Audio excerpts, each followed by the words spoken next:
नमस्कार मित्रों। क्या सच में कोई और हमारे दुख को पूरी तरह समझ सकता है? शायद नहीं। हर आत्मा की पीड़ा उसकी अपनी होती है, गहरी, अनकही और अदृश्य। जब हम उसे दूसरों से कहते हैं तो कोई सहानुभूति जताने का अभिनय करता है, कोई उसे तर्क से तोलता है, कोई भूल जाता है और कोई अपने मनोरंजन का साधन बना लेता है। इसीलिए कहा गया है कि दुख तब तक पवित्र रहता है जब तक वह भीतर की यात्रा का हिस्सा हो। जैसे ही वह बाहर खुलता है, वह बोझ या मजाक बन जाता है। यह संसार सहानुभूति से अधिक जिज्ञासा से भरा है। लोग तुम्हारे आंसुओं में भावना नहीं, केवल कहानी देखते हैं। इसलिए यह समझना जरूरी है कि कौन से दुख प्रभु को सुनाने योग्य है और कौन से आत्मा में समेट लेने योग्य। दूसरों से सहारा मांगने से आत्मा निर्बल होती है। असली शक्ति भीतर से आती है, बाहर से नहीं। जब हम दुखी होते हैं तो चाहते हैं कि कोई हमें समझे, सहारा दे, आंसू पोंछ दे। पर यदि यह आदत बन जाए तो मन बाहर पर निर्भर हो जाता है। धीरे धीरे हमारी आत्मा का बल कमजोर होने लगता है। आत्मा का बल भीतर से ही जागृत होता है। जो दुख को ईश्वर की शरण में रहकर सह लेता है, वही सच्चा साधक कहलाता है। कई लोग सोचते हैं कि दुख साझा करने से हल्का हो जाता है, पर सच तो यह है कि वह और गहराई से मन में जम जाता है। जब भी हम दुख को शब्दों में दोहराते हैं, हम उसे फिर से जीते हैं। उसकी छाया हमारी सोच पर हावी हो जाती है और अक्सर सामने वाला उसे समझ भी नहीं पाता, जिससे अकेलापन और बढ़ जाता है। दुख से मुक्ति का मार्ग उसे बार बार दोहराना नहीं, बल्कि मौन में स्वीकारना है। जब हम अपने दर्द को चुपचाप प्रभु के चरणों में अर्पित कर देते हैं, तभी वह सच में हल्का होने लगता है। मौन ही वह स्थान है जहां दुख पिघलता है। हर भावना को बाहर व्यक्त करना जरूरी नहीं, कुछ भाव भीतर जाकर ही शुद्ध होते हैं। हर इंसान अपनी परिस्थितियों से जूझ रहा है, इसीलिए कोई भी हमारी पीड़ा को उतनी गहराई से नहीं समझ सकता जितना हम स्वयं। सामने वाला हमेशा अपने दृष्टिकोण से देखेगा, हमारे दृष्टिकोण से नहीं। इसीलिए उसकी सहानुभूति सीमित होती है। केवल ईश्वर ही है जो हमें पूरी तरह समझ सकते हैं, क्योंकि वे हमें हमारे जन्म से पहले से जानते हैं। अगर हम दुख पर बार बार ध्यान देंगे तो वह और बड़ा होता जाएगा।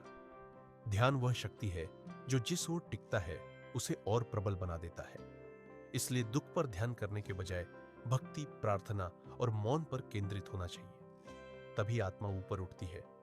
जब जीवन में कोई पीड़ा आए, चाहे वह हानि हो, धोखा हो या अकेलापन, तो स्वाभाविक है कि मन तड़पे।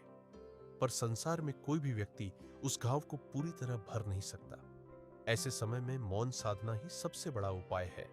यह मौन कमजोरी नहीं, बल्कि आत्मा की शक्ति है।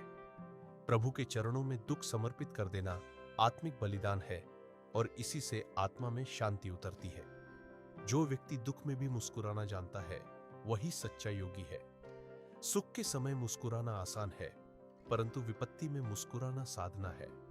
वह मुस्कान भीतर से आती है, क्योंकि योगी जानता है कि यह समय भी बीत जाएगा और प्रभु उसके साथ है।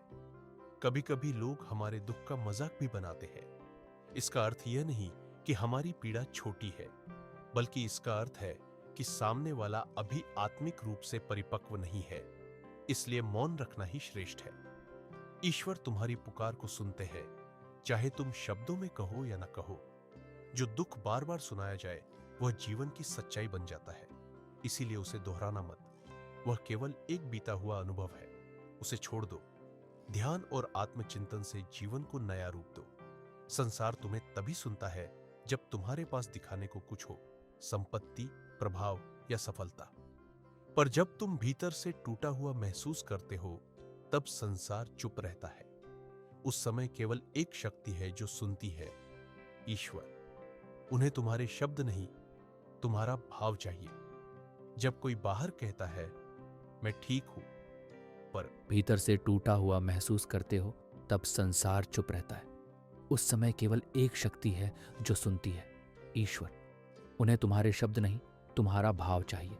जब कोई बाहर कहता है मैं ठीक हूं, पर भीतर टूट रहा होता है, तो ईश्वर उस टूटन को महसूस करता है।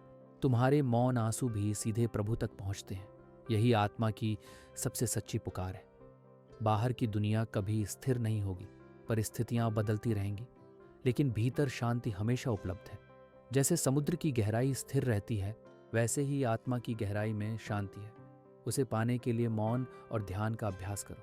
दुख आत्मा को तपाकर निखारने की प्रक्रिया है। यह सजा नहीं बल्कि सीख है। जैसे सोना अग्नि में तपकर चमकता है, वैसे ही आत्मा भी पीड़ा से तपकर उज्जवल होती है। यही कारण है कि इसे निजी रखना चाहिए। दूसरों से मान्यता पाना उद्देश्य नहीं है। दुख का असली अर्थ मौन साधना से समझा जा सकता है। सच्चा तपस्वी वही है जो कठिनाइयों में भी मुस्कुराता है, जिसने दर्द को अवसर बना लिया है भीतर झांकने और दूसरों को सहारा देने का। जब हम भीतर से मजबूत होते हैं, तभी दूसरों का सहारा बन सकते हैं। हर दुख एक सीख है।